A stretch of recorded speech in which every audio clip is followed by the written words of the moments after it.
Everybody, my name is Margaret Wask.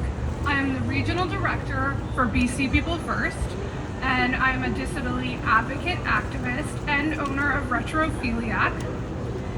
My business is dedicated to alternative forms of communication. I design accessibility tools.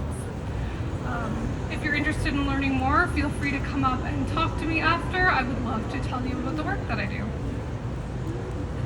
When thinking about accessibility, we often don't consider how communication requires accommodations too. I noticed that while it is so important to have, our conversations about accessibility when it comes to like physical infrastructure, we often forget that sometimes there are barriers to communication as well.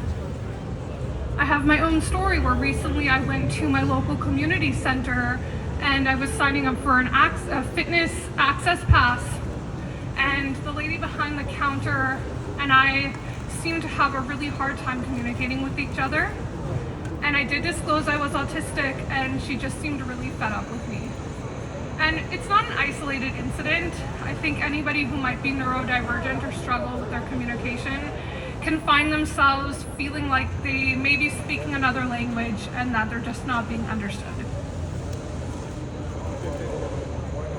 I also have noticed that in terms of physical infrastructure, that there is a situation with the curb cut or curb ramp. So what I'm specifically referring to is the corner of like an intersection where it generally dips down twice. So you'll be approaching it one way, it'll be lowered, and then you'll be approaching it from the other direction and it will be lowered, meaning that the middle is raised. A few weeks ago, I saw something that was very upsetting to me. There was a man in a motorized wheelchair, and I guess he may have not been strapped in, and he was approaching the curb cut, and he fell on his face in the middle of the road, well, towards the side. My sister pulled the car over, my mom got out, my sister started directing traffic around, and my mom went and took a towel to this man, put it under his head so that the blood wouldn't get too much into his face, and she sat with him while the emergency vehicles, while we waited for them to arrive. I realized that the new curb cuts that are being put in near the Broadway SkyTrain station are all completely lowered. I think the city needs to prioritize updating the other curb cuts that have the two lowered portions to the one that is lowered completely.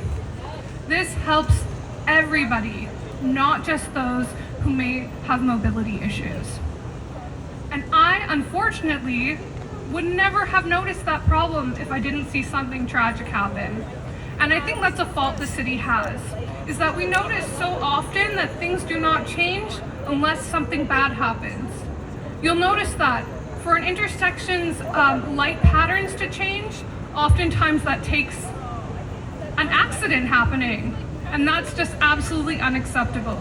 We should be fixing these things before somebody gets hurt. Thank you.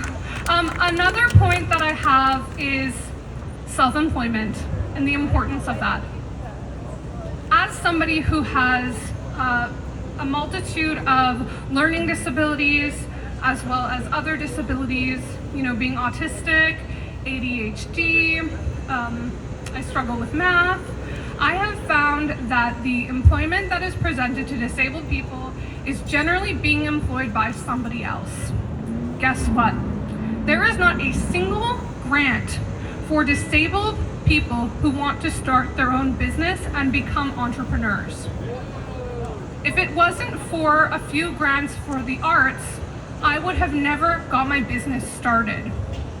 My previous job, I got fired. It was one of the most humiliating things I've ever dealt with.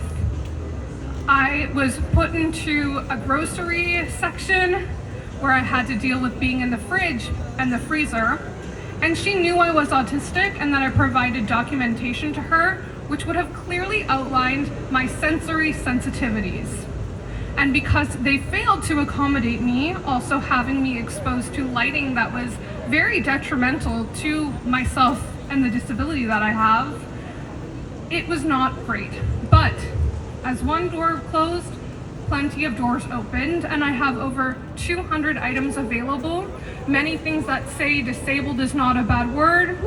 And I'm coming up with pins that have to do with accommodations being required. My pins serve all different demographics. I have some for multiple sclerosis. I have some for ADHD, autism, Tourette's, all kinds of different disabilities, because I want to make sure, as a disabled person who is very proud of who they are, that we are serving our communities the best way we know how, because truly nothing about us without us. And I so often see businesses and organizations trying to cater to our communities and not being part of our communities at all. So I think it's important for us to take back the power. I'm going to continue to fight for a grant and for better programs when it comes to disability and employment, because the ones that exist fall flat, and the ones that exist will never present self-employment as an option. And I wonder if there is some kind of internalized ableism at play, that we need some kind of savior for our employment who is not disabled to give us a job. And then many times they utilize that as a selling point for their business so that they can increase their profit margins. And I'm not just making this up.